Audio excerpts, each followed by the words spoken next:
Hello everyone, in this video I'll be showing you a build guide for the PENANCE Domain Cleric in Baldur's Gate 3. This mod's made by Havsglimt based on James Rathwell's homebrewed class. One thing that I really like about this is the ability Grim Procession here, which you use your channel divinity to make an attack against yourself, and then it'll do that attack damage to every enemy in the area as psychic damage. It's like a high risk, high reward style class. You also get the Prayer Penance here, which you can give.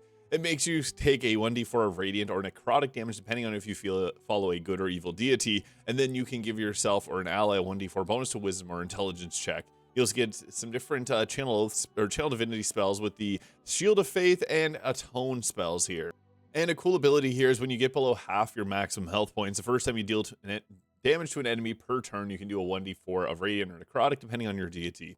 And for our ability scores, we're going to go with 16 Wisdom, 16 Dexterity, 14 Constitution, although you can swap these if you prefer having a higher Constitution score. Level 2 gives us our Turn Undead, but the Grim Procession, so this basically makes it so that you do your attack against yourself, and then targets must do a Wisdom saving throw or suffer the weapon damage as psychic damage, and then you can continually keep doing this attack. On save, the targets will take half damage, and what's great about psychic damage is the Resonance Stone will double it once you get to Act 2, so even though they save, they'll still take the normal damage. It's kind of funny.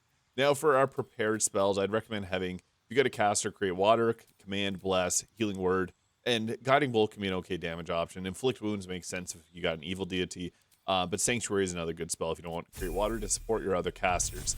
Into level 3, we get Mirror Image and Branding Smite, which is kind of a nice spell, interesting to have. We'll take Hold Person or Spiritual Weapon for our next prepared spell. And at level 4, we're going to be going with a cantrip selection. I guess I should have mentioned Toll the Dead, Bone Chill, Sacred Flame are also good choices. You can go with Guidance, and Produce Flame is another good cantrip.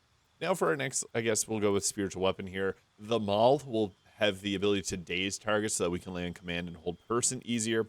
And our first feat, going with the Alert feat for the +5 to our Initiative is a great choice, or an ability score improvement on our Wisdom. You could also use a Hags here if you would have put your Wisdom to 17 if you prefer doing it that way. Now, once we get to level 5, we get more spells with Fear and the Intellect Fortress, so you can steal a creature's mind against intrusions, granting a resistance to psychic damage as well as advantage on Wisdom with Intelligence and Charisma saving throws. That's actually a really good benefit. Mental saves are so common that if you can get a full override and block them out, or resistance to them is just really nice. Now, we get access to some more level 3 spells. These are huge power spikes because Spirit Guardian is just extremely good. And then also the Glyph of Warding is kind of like a diet version of Fireball. If you're a half-elf, throw it at your feet if there's a bunch of enemies around you. If it's a sleep one, because half-elves can't be put to sleep, it's just nice to take out multiple enemies at a time. Level 6, we get the Unnerving Ardor. Staring into the enemy's soul, the target becomes restrained until the end of your next turn unless it succeeds a Charisma saving throw, as they are frozen in fear. If the target is frightened, when this happens, they become stunned, which just ends up killing their turn until the end of your next turn as the fear grips intensely. This is pretty good, and it uses a reaction, so you want to use that pretty often. Once we get to level 7, we get access to Phantasmal Killer and the Stone Skin, which probably isn't going to get used. Now we get level 4 spells with Guardian of Faith being a good choice. You also can take Mistress spells here. I'm not going to utilize them for this build, but you can if you prefer. And then also Mass Healing Word is nice too for the, if you got certain gear, you can buff up your entire team. At level 8, we got the Divine Strike Radiant, so not only do we get that extra damage if we're below 50% health, we also get the extra damage here on the Divine Strike. And then we'll be taking, I guess, Death Ward and going for the Alert feat. I like getting Alert around level 8, just it's really useful, especially in Honor Mode or Tactician. The beautiful thing here is we get Destructive Wave, one of the best spells in the game, knocking enemies prone, huge area of effect, Thunder, and Radiant damage. And we also get Synaptic Static. It's made for this class. Assault the minds of all creatures within range, possibly muddling their and giving a 1d6 penalty to all attack rolls, ability checks, and Constitution saving throws. This is great because you can always just slam this down on enemies. It doesn't require concentration, and it has a good chance of making it so that you break their concentrations later on. Really useful. We then get access to Insect Plague or Flame Strike. Nothing super dire here to take. We're going to be mostly using our lower level spells. Level 10 gives us our Divine Intervention and a subclass feature, the Deacon of Atonement. So now whenever we get below 50% health, we do 2 to 8 radiant or necrotic damage, or 2d8. It's really good getting that scaling off because that's also going to be, if we use a hand crossbow, we get pretty good damage off on that, as you'll see. We'll take Produce Flame for our cantrip, and we'll prepare Flame Strike, although Flame Strike's not always the best when you have Destructive Wave, which is much better, but if you need a ranged spell level 5, it's an option. Level 11, big power spike again because Planar Ally is one of the best spells in the game. The Genie can push enemies off of ledges. It's great. Hero's Feast 2, really useful spell, increasing overall teammates' health. Heal, cool interaction with the Dark Urge, so you can use that. And for level 12, our final spell that we'll prepare, I like to have, I guess, Blade Barrier, some people like. Hero's Feast, Heal are all 3 good options. Now we're going to go to level 20 with this, but you can stop at level 12, and if you do, I'd recommend just taking the Wisdom increase, and if you already have that, taking a Dexterity or Constitution increase. I'll take it up to level 20 to show off the extra abilities that you get here, but you can just leave it as is. And yeah, it's totally fine at level 12 because the Cleric is one of the best classes in the game. Yeah, we can take the Warcaster feat once we get to level 16 here if you wanted to go with that. Tough is another good choice to double up our health, and if we're going to level 20, that's 40 extra health. Also, you can just prepare whatever spells you prefer. There's nothing dire here that you need to take. And level 17 gives us our final subclass ability with Bottomless Faith. Your penance has strengthened your faith to a bottomless degree. You're immune to Charmed and Frightened, and when you're below half your maximum health points, you have resistance to all damage. This is really tanky now, so yeah, getting that increased health pool is also quite nice because it's just more damage that we can block now because we take half damage from all sources. We get another Channel Divinity at level 18. You can go with the Fighter here. 2 levels of Fighter for Action Surge is kind of nice if you don't want to continue on. But for our next feat here, I'm going to go with either Spell Sniper because that can give you Eldritch Blast and an additional critical hit chance on that. Also, it's nice to go with the Lucky feat because the lowest lucky points are extremely useful. If you want to increase your armor class and use a finesse weapon, you go Defensive Duelist. I think that a good choice, though, is going with an increase to our Dexterity or Constitution as well. And for level 20, we just get ourselves another spell. Now, as far as gear goes, I like to be having a hand crossbow because this allows us to do bonus action attacks, and we get that extra damage on top of our Divine Strike. So the bonus subclass bonus damage, and that makes their bonus action very devastating. Now, the best gear typically for any cleric is going to be the Luminous Armor, just because Radiating Orbs are so good. If you don't want to use that, that's perfectly okay. There's many other medium and heavy armor, or medium armors that we could use.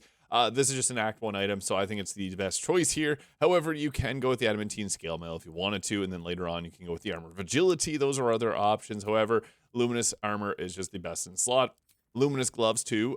This is also another item that you typically want to use when you're playing Cleric, because this will apply Radiating Orbs when you deal radiant damage. If you want to go for more of a offensive Cleric, the Gloves of the Belligerent Skies is nice if you use some type of way to get Thunder or Lightning damage onto your attacks.